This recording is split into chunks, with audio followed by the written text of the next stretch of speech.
Welcome to a few moments together on the Parsha. This Shabbos, we have the privilege of reading Parshas Sazria. Normally, Parshas Sazria and Metzora are read together, but because this is a leap year, which happens 7 times every 19 years, therefore we have an extra month and we fill it in by separating some of the Parshios. So Sazria this week is by itself.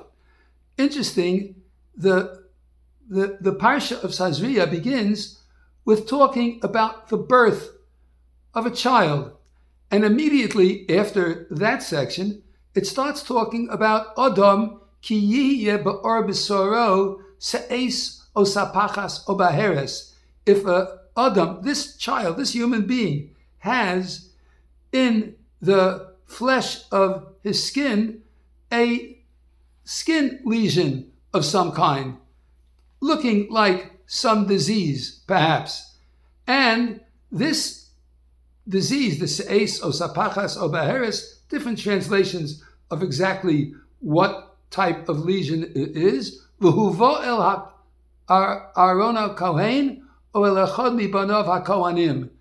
And if this lesion, it says, v'hoyo lenegat soraas, that it becomes v'hoyo, and it becomes a negat soraas. It becomes a plague of soraas, v'huvo el Aaron HaKohen o el echad mibanov HaKohanim. You have to bring it to Aaron the Kohen or one of his children, the Kohanim, who will have been well-versed and studied the nature of this so-called nega, this touch, this plague, and they will determine whether, as we see from the Gemara, it's called a tsaras musgar. Is it the kind of tsaras that needs to be quarantined for a period of time to check whether or not it is indeed tsaras, or just a lesion that will go away, or is it mukhlat, or is it a guaranteed plague of tsaras? Anyway, the pasuk says, "V'haya lenega tsaras," and it will be known as a plague of tsaras. The Alshich HaKadosh, when discussing this particular statement in the psukim, that Adam ki yeh ba'or b'soro se'es o sapachas o baheres v'hayo lenega tsaras v'huvo el Aaron HaKohen, he says the word v'haya seems to be a little bit misplaced. That's because v'haya means and it will be. Vava mehapeches changes haya from it was to it will be. V'haya lenega tsaras, and it will be for or known as the plague of tsaras. The Gemara in Megillah on Daf Yud Amid Beis has an entire discussion about the difference between the word vayehi and the word v'haya. It actually doesn't go into too much detail about v'haya, but that's understood from the context of what vayehi means. The Gemara there says that whenever the word vayehi shows up, vayehi, the word vayehi is a lashon tzara. It's an expression of trouble. What's the prime example? And the Gemara gives about 12, 13 examples, but the prime example is vayehi, and it was bimei Achashverosh, and it was in the days of Achashverosh. And that introduction to the Megillah, and it was in the days of Achashverosh, we know that the entire Megillah, beginning that phrase, leads us into a tremendous tzara, into a tremendous difficulty as far as the Jewish people are concerned. So, vayehi is a lashon tzara. V'haya, and it will be. And v'haya is not a lashon tzara, but a lashon simcha. Whenever you see the word v'haya in the Torah, it's a lashon of simcha. And the Gemara gives some examples. The Medrash gives other examples. But basically, Vayehi is a Lashon Tzara, and Vahaya is a Lashon Simcha. The Alshich's question is, if Vahaya is a Lashon Simcha, why does it say by the Tzaras, Vahaya lenegat Tzaras? And it will be a plague of Tzaras.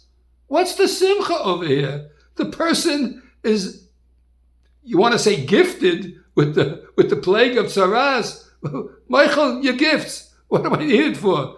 Why do you say it's a Lashon of Simcha when you tell a person that they have Tzaras, he has to go to the Kohen because he has a plague in his skin, which shows on the outside. So the Alshich HaKadosh begs this particular question. Interestingly enough, the Alshich himself asks another question, and he says, we know that there are a number of different Averos for which Tzaras, which we did not translate, because most translations call it leprosy. But the truth of the matter is, this can't be the colloquial medical terminology for leprosy, because leprosy is a progressively debilitating disease which ultimately destroys the life of the human being. They die from the constant reduction in human existence that affects first the skin, then the organs, and the person just expires. So it can't be Tzaras, because we find that it can't be leprosy, because Tzaras actually can be healed in a few days. The Kohen sets you aside in quarantine, and you spend a week away from other people, and then you do Teshuva, supposedly. If, let's say, you said Lashon Hara, and the Alshich himself asked the question, it used to be that in the time of the Torah, someone said Lashon Hara, like the example the Psukim in the Chumash bring about Miriam. She said something a bit untoward, and automatically she had to be put away and quarantined for 7 days. So they were the holiest people in the world, and their Tzaras, was pervasive right away. It struck the person, and now in our day, asked the Alshich HaKadosh, people are speaking Lashon Hara left and right, and you don't seem to find that anybody ends up with Tzaras. What's going on over here? So Alshich goes into a rather interesting explanation, trying to say that, when a person is of extremely high spiritual level, so the spirit of the inside comes out to the skin on the outside. It shows itself on the skin when the person has a disease of spirituality, that they were Bal Gaiva, or they said Lashon Hara. So in the time where the people were great tzaddikim, immediately it showed on the outside. Well, in our day and age today, we're rather much less of a special tzaddik nature, and so it's not going to have the desired effect. But basically, in those days, when someone got Tzaras, it was a real challenge. They had to go to the Kohen. The Kohen would look at it, and he would tell him, you got a problem over here. And they would try to talk to him. Perhaps he would act as a religious guidance counselor and try to help the person to overcome. But they would be told that they have Tzaras.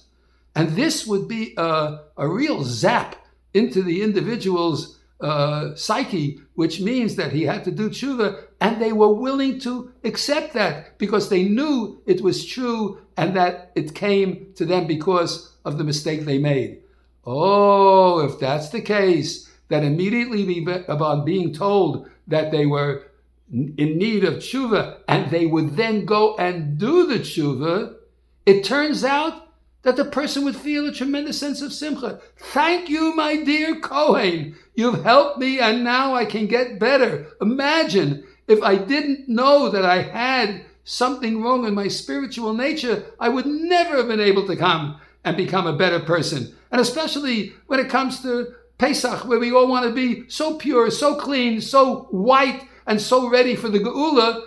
This is a perfect example, says the Alshich HaKadosh, that is a Lashon V'haya. It's a Lashon of Simcha. A Jew is besimcha when they know they can correct what they did wrong. And this plague of Tzaras, which they are told definitely by the Kohen, leads to an understanding that they made a mistake. That's a tremendous Simcha for a Jew, to know that they can get better. And consequently, the Lashon of V'haya in that pasuk is extremely well placed, and Hashem, of course, in his infinitely divine wisdom, lets us know that not always is a pronouncement which seems to be very upsetting to us something that we have to be afraid of, but rather it could be a source of a gift for us to improve, to get better, and to correct the faults in the neshama which lead to the outer expression of tzaras. So this beautiful explanation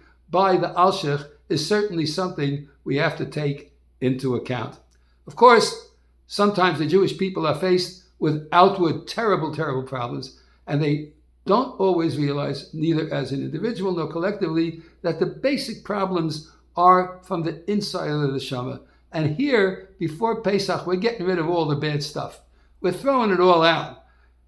We're getting rid of all the under-the-skin type of lesions that can lead individuals and families and all of Klal Yisrael into big trouble. It's a good opportunity to recognize, listen, Hashem, I don't want this punishment. I'm not happy about it. I wish it wasn't here.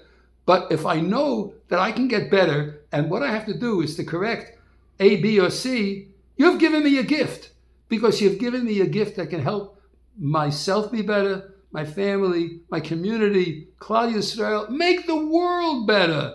What an opportunity to take a lesson from Parshas Sazria. I want to take this opportunity to wish a wonderful Shabbos, a Shabbat Shalom U'Mevarach, a Shabbos in which we recognize the potential that's in each and every one of us to be besimcha, to try to correct and to be better, and take the idea that the Kohen is leading us in a kivun, in a great direction to help Klal Yisrael become better. We hope and pray for a Shabbat Shalom U'Mevarach, and we should see only Klal Yisrael getting higher and higher and better to bring about the Geula Shalema B'Meira V'Yameinu.